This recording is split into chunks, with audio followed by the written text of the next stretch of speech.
नमस्ते दोस्तों, स्वागत है आप सबका हमारे चैनल में। हाजिर हूँ फिर से एक नई कहानी के साथ। कहानी सर्दी की शाम। 4 बजने को हुए तो सलोनी खिड़की बंद करने लगी। उम्र हो रही थी, अब हल्की ठंड भी उसके लिए जानलेवा हो जाती थी। फिर अभी तो दिसंबर की कड़कती सर्दी है। तुलिका भी कॉलेज से आती ही होगी। खिड़की बंद करते हुए उसकी नज़र अस्तांचल सूरज पर पड़ी, जो दिन भर की थकान के बाद विश्राम करने के लिए तत्पर था। उसने खिड़की बंद नहीं की और उस ढलते हुए सूरज के चारों ओर फैले लालिमा को देखते हुए उसे सर्दी की वो शाम याद आ गई, जब विवाह के 2 बरस बाद ही अचानक पति की मृत्यु से वह अंदर तक टूट चुकी थी। शैलेंद्र के बिना तो वह जीना ही नहीं चाहती थी, लेकिन गोद में 6 महीने के बेटे मनु ने उसका हाथ पकड़ लिया। मनु के लिए उसने जीना शुरू कर दिया था। पति के ऑफिस में ही उसे नौकरी मिल गई थी। कुछ दिनों तक वह मनु को साथ लेकर गई, लेकिन फिर उसे डे केयर में छोड़ने लगी थी। एक दिन अचानक डे केयर से फ़ोन आया कि मनु को तेज़ बुखार है। वह तुरंत मनु को लेकर अस्पताल दौड़ी। डॉक्टर ने उस 2 साल के नन्हे बच्चे के शरीर पर सुइयां चुभोई तो उसे लगा जैसे उसके हृदय पर कई तीर एक साथ लगे हों। बेटे का रोदन सुनकर वह भी रोने लगी थी।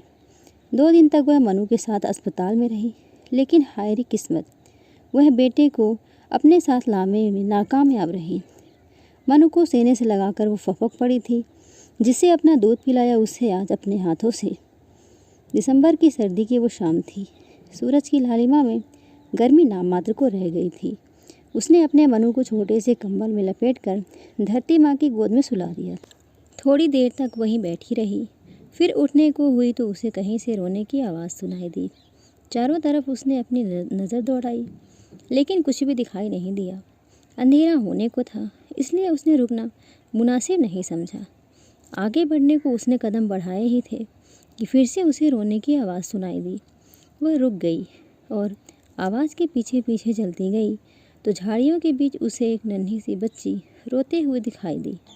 फटे कपड़े और नंगे पैरों में ठंड से ठिठुरती हुई बच्ची को उसने उठा लिया और अपने गर्म शाल में लपेटकर उसे अपने सीने से लगा लिया। ममता भई स्पर्श और गर्माहट पाकर बच्ची चुप हो गई। उसने आसपास देखा, आवाज़ भी लगाई, लेकिन कोई जवाब न पाकर वह बच्ची को अपने साथ ले आई।